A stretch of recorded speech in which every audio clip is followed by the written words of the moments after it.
Hi everybody, Tex-Mex here. Thanks for joining me for another video. Today we're taking a look at the Colt Agent. Now this is a small double action revolver. Now this one particularly is very near and dear to me. This was my father's. He carried it for a long time. For a long time it was his truck gun. This was mainly a snake charmer for what he used it for. He liked his Colt in 1911 as far as self-defense or for home defense. This was something he usually carried around with snake shot in it for when we'd walk around hunting or hiking in South Texas, because let me tell you, rattlers around that area are everywhere. You can't throw a rock without finding one. And although you don't go looking for them and you don't go out trying to shoot snakes, trust me, as you're walking through brush, many a time you might stumble upon one that may be coiled up and ready to strike, in which case having a snake charmer like this could be a lifesaver. Now for a little bit of history on these firearms, Colt started with a Detective Special. It was a 6-shot and a 2-inch barrel. They started producing those back in 1927, and those stayed in production until 1995. It was an all-steel revolver. This isn't one of those, but it was a similar frame. But then after World War II, around 1950, they started producing what was called the Cobra, and the Cobra started using some new alloys in it, and they started producing that one as a lighter option to the Detective Special, because it went from being a 21-ounce all steel to Detective Special to a 15-ounce lighter revolver Cobra, so it's easier to carry, much lighter to have on you. And then in 1955 they created the Colt Agent, which is this one here, and it was a aluminum frame, more compact version. The grip was a little bit smaller, and everything else is pretty much the same. It was just the grip that got shortened a little bit. They came with 2-inch barrels, and these were 14 ounces. They were all blued, and they produced them between 1955 and 1979. And luckily I was able to find a picture from the 1960s. It was basically an advertisement that has the layout for all 3 models, so I'll put that on the screen now.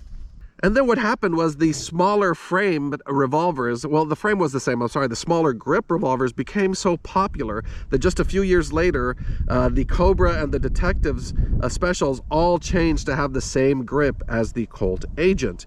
And at that point forward, this frame became known as the D frame.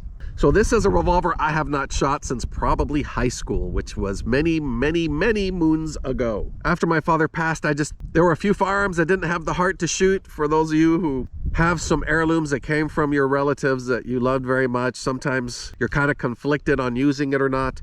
So it's one I cleaned up and put away just to make sure it didn't get any rust on it. I gave it a good cleaning, and it hasn't seen a round through it in decades. But today we're going to change that. I'm going to go ahead and put some rounds through it on camera here. I've got a target set up there at 25 yards, which is probably really far for this 2-inch Colt Agent. But I'm going to take some shots first at a target over there, see if I'm even close to hitting anywhere near the bullseye at 25 yards, and then we'll get closer and shoot a few rounds on steel. So let me go ahead and get the target camera set up, and we'll start with our first rounds downrange. Now we've got this loaded with 6 rounds of this Winchester. It is a 130 grain full metal jacket. I also have some 158 grain Federal, but I decided I'd try the 130 grain, see how it hits. These sights on here aren't the best, so I am at 25 yards. Let me turn this around real quick. You can see down there, that's where my target and target camera are. I'm gonna rest my arms on this bag to try to steady my shot as possible, or to get what I mean to say is to try to get the steadiest shot possible. I'm gonna shoot these in single action. And you know, although this is, let me show you, this is a very small grip, and I think the whole point was for concealability, it feels good in the hand. It's a nice little pistol grip, or revolver grip. Well, it's the same thing. So let's see where we are on target. Ooh, a bit low and to the left.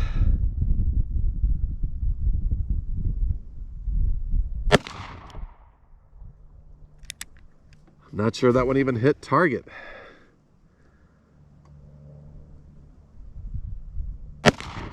There we go. Just below the bullseye. I raised the front post a little bit since that first one hit so low. Well, still hitting a little low and to the left.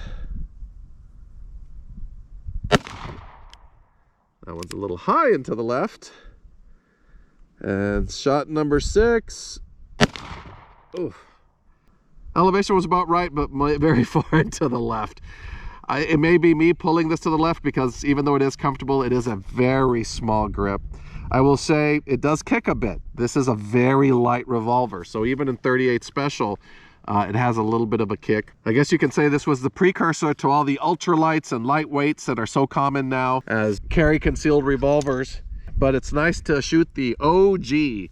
But anyway, let's go see how we did. Let's go take a look at our target. And here we are at our target. And I thought one of those rounds I did not hit on target, but this looks like a double strike. So I think those are 2 shots. Now for 2-inch barreled, very light, tiny grip revolver at 25 yards, I'm going to call this pretty decent shooting. This was center mass. You know, I'm pulling a little bit left. That might be me. The sights are relatively rudimentary, although they're good. The channel on the top strap of the revolver is well defined, and it's got a good square post in the front. I probably would benefit by coloring that post a little bit. The black on black always makes it a little difficult for me, so that may be something I do with that revolver, or maybe not. Like I said, this was my father's revolver, so I'm not going to use it a lot. Oh, I've got a couple of lightweight J-frame snub nose revolvers that I use myself for concealed carry, so I really don't need to use this one much. But I may paint it just so when I come out and shoot it, I might be able to actually get it a little closer on target. But all in all, at 25 yards, all on target. So 1928381727. So you know, not too terribly bad. So let's go ahead and do this. I'm going to load up 6 more rounds. We'll get a little closer, and I'll try the double action revolver on this steel. Okay, ladies and gentlemen, here we are in front of the steel targets. I've loaded 6 rounds of the Winchester 130 grain full metal jacket. I'm going to put them all into the center target. I could probably hit those side targets. Maybe, maybe not. I embarrass myself already enough in my videos. But really my point here is to try the double action trigger and to shoot it like it's meant to be shot, which is typically at a close range towards center mass in a combat situation. So let's go ahead and test that double action trigger pull and see how it does. Oh, that's nice. Even 2 rounds quickly. Yeah, not bad at all. That's all 6 rounds.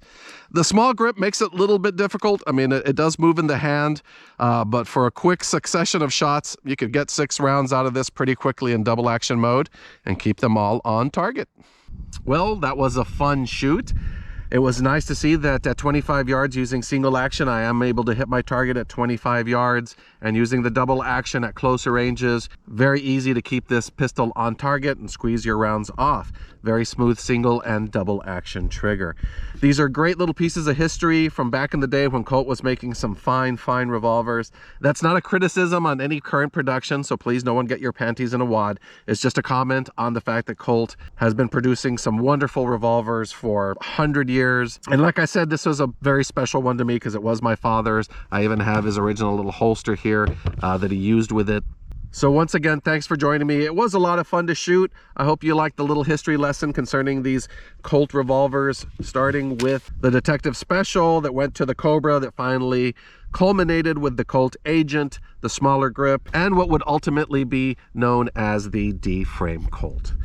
So thanks for watching, everybody. I hope you're staying out there, staying safe, having fun, sending rounds downrange, and I will see you in the next video.